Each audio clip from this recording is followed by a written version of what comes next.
Hello and welcome to your mindful conversation with Dr.DawoodVaid. And today we've taken a beautiful topic, languages. Yes, I understand the political debate going in the country, 2 language policy, 3 language formula, and no, that is not my intention. I have a different take on it. In fact, I read a political satire in the Hindu and I thought this was so beautiful. Why restrict ourselves to just 3 languages otherwise? The world of language is so beautiful. The fact that what makes us human, as Yuval Harari says, is the idea that we can express our emotion in words, which is what the basis of language is. Right? And we Indians are polyglot. Poly is many, language. By nature, we speak languages. So I have a lovely formula. I was discussing in Golden Sparrow with my teachers. Why shouldn't we restrict ourselves to 2 or 3 languages? We should have a 12 language formula, 1 language for every month.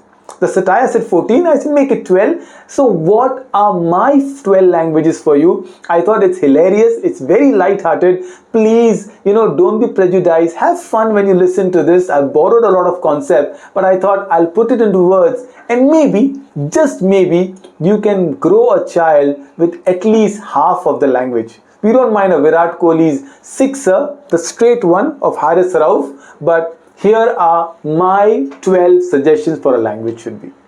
Number 1, mother tongue. Well, call it Thai Muli, call it Matrabhasha. The idea that a language you are born into, the family you are born into.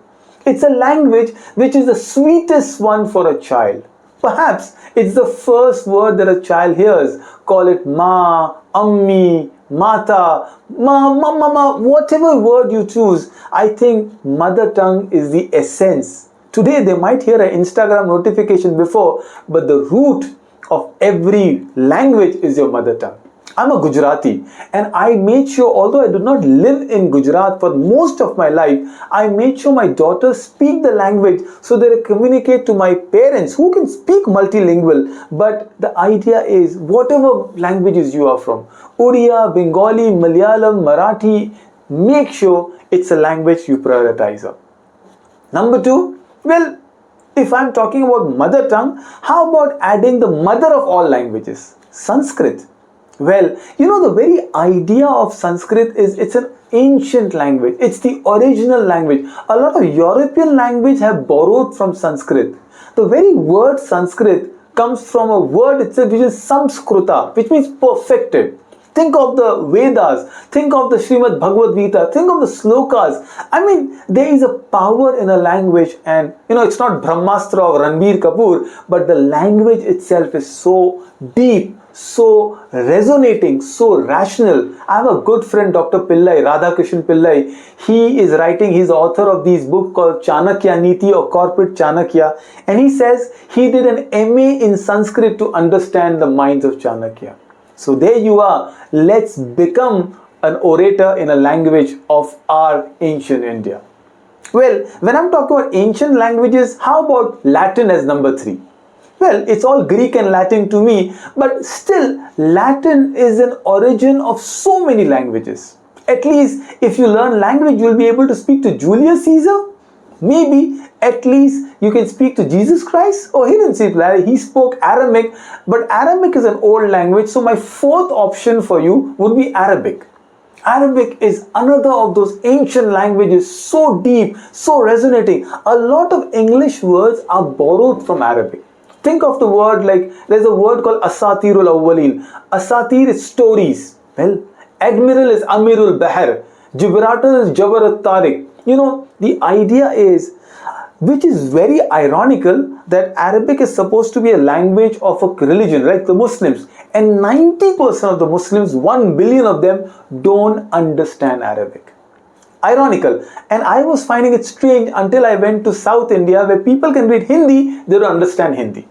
Well, people try to understand at least the Quran, which is the deep-rooted Arabic, but the colloquial, the Loga, the Fusa, very alien to them.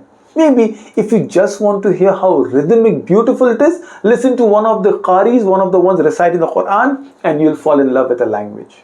So, we started with the mother tongue, we went to Sanskrit, we added a Latin to it, and then Arabic to it. So that's 1, 2, and I'll club Latin and Arabic into 1. So that's my three language formula to you. And you might be like, okay, where are the other languages? Of course, I am speaking in a language which is the business language of today, which is English for all of us. English by itself, if you look at the dialect, there's so many of them. There's British English, there's American English, there's water and there's water. There's what are you doing, mate, the Australian one, or the African American, the way they speak, or the Indian English. But at least learn enough English to be able to speak, because you can't write your GREs and TOEFL in any other language, can you? Or you can't read a Shakespeare. To be or not to be is the question, and English is the pivotal part to it, and that gives me the 4 languages. So I repeat, the mother tongue, Sanskrit, Latin and Arabic, and English. And then I think one of the language that we really are debating about is Hindi, aren't we? And Hindi is the northern belt's heart of language. Well, I think Hindi is a beautiful language just to communicate. Well, you have your reservations if you are down south, but a language, at least learn Hindi for Shah Rukh Khan, right? Come fall in love. Perhaps if not for Shah Rukh Khan, Munshi Premchand, Harivansh Rai Bachchan, there is Hindi stalwart and there's some amazing depth to the Hindi cinema. I think a language like Hindi, club it with Urdu. It's a very poor cousin of Hindi, but at least, there's some beautiful poetic stance to it, right? I think, Gulzar Sahab and Javed Akhtar can vouch for the beauty of what Urdu says, tamasha, and at least some words are very difficult to say in Hindi. A prostitute in Hindi is tawaif in Urdu, and Urdu is much lighter, and you can, be the ghalib of Urdu and you can rattle off some of the poems, or you can be, the Allama Iqbal of Urdu. Great languages. So I give you those 5 languages. Then my 6th language I'm thinking of is the Dravidian language. How beautiful it is when I can live in Chennai and speak in Tamil, and I can go and speak in Marathi or Bengali. And Dravidian languages are beautiful. I think Tamil is a great, you should look at Tiruvalluvar. You look at some of the, I've lived there, I know Nungambakam, and it's tongue twisters for a lot of people, Meenambakam and Egmore, and but yet there is a standard. And if you don't love Rajnikant, how much do you know about cinema? I think a lot of my language love comes from cinema and Malayalam. I went to Saudi and Dubai, and I thought I learned Arabic. I am sure I learned Malayalam more, right? If nothing, the Malayalam cinema is redefining. It is what is Korean cinema for the world today. And I think just do it for Fafa, Fahad Fazil or Mammootty, and please go and watch some of the Malayalam movies. It could be Avesham, Manjumal Boys, Iratta, Drishyam, and you will realize how deep or beautiful language is. Kannada or the Telugu, the language itself is so powerful. Kuch nahi to, chukega nahi sala. It's not flower, it's fire. And these are the 6 languages I'm giving you. Well, if I'm going a little beyond my circle of a language, then my 7th language will be go international. And what better language than Mandarin? Well, from Dravidian, let's go to Oriental. And 1 billion people speaking Mandarin. Deep Sikh understands Mandarin better than most of us. In fact, at Golden Sparrow, we have Ni Hao. Mandarin is introduced to them. It's a cultural language. It's the language of business. Ali Baba from, Jack Ma's Ali Baba. He grew his entire business of e-commerce only because he knew English and Mandarin.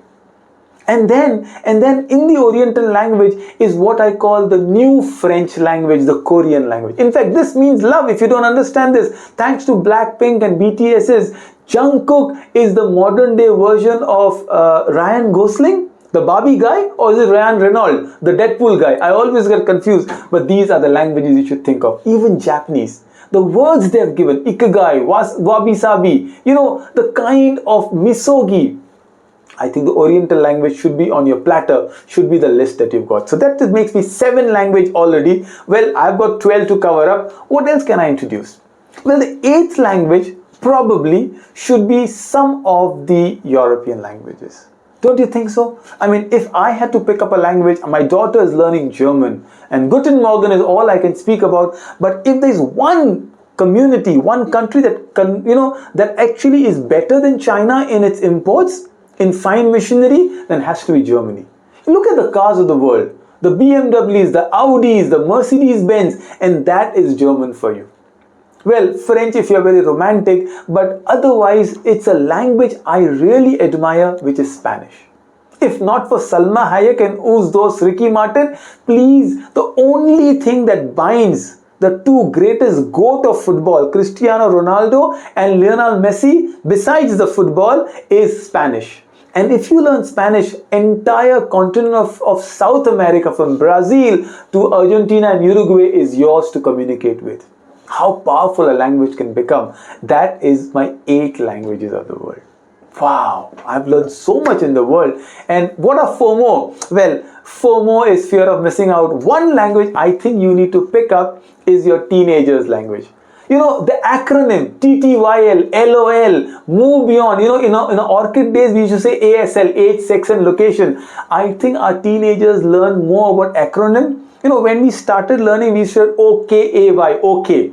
And then it became OK. And today it is K. And I don't know what it will, you know, so the language of Gen Alpha is a language you need to understand. It could be GPTs, it could be AI, but it's a language. As a parent, as a teacher, as an educator, please put it in your word list that you need to learn a language. Number 9, which is a modern day language, an acronym language. The 10th one is honestly, sincerely one of the best advice I have received, and it's a language I think you should never ever miss. It's the sign language.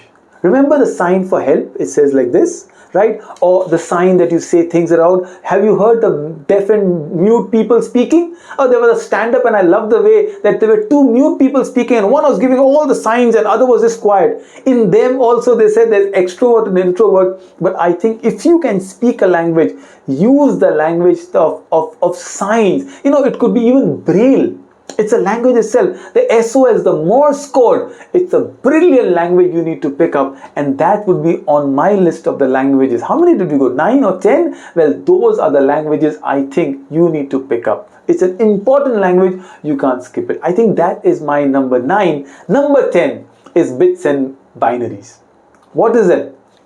Zeros and 1. We all as kids, you know, the millennials have grown up learning C and C++. What's the new snake language we are learning today? The Python and the Javas? Well, the Java is no more a coffee, it's a language. I think start with a basic coding language. It's a language you learn about algorithms. It's a language you learn with decision making, a language that helps you solve problems. I think that should be a part of your language number 11. It's a very, very relevant language. And the final advice I can give you, the final language, well, it could be a language like Dr. Dolittle.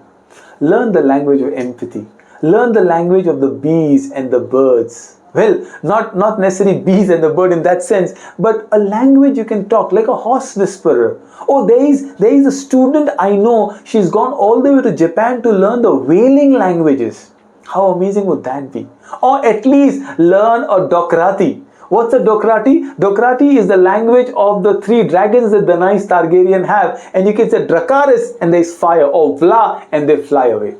There are so many languages that were made, you know, the language of the Minions, or Klingon, the language of the aliens, or their language is Valerian, Elvish. High Valerian, low Valerian. I think it is fun if you even make up a language of your own. I think this is my list of 12 languages. I can list it down for you and I can repeat it for you. So I started with a mother tongue. There is Sanskrit, there is Latin, there is Arabic, there is Hindi and Urdu, there is the Dravidian languages, Tamil, Malayalam, Telugu, Kannada. There is, of course, English as a language that I think of. We move towards the Orient and there is Chinese, Mandarin and Korean and Japanese. There are the European languages including German and Spanish, which I really admire a lot. And then we move beyond a language of the sign languages that we spoke about. And then we said, at least make sure learn the language of the computers, the bits and the binary codes, and learn the language of empathy, the animal language. And perhaps we added a language which is a make-believe language like from Game of Thrones and J.R. Tolkien. And if nothing, we went to 13, so let's make it 14 finally. The only thing I have learned, and there's a Chinese proverb which says, everybody smiles in the same language.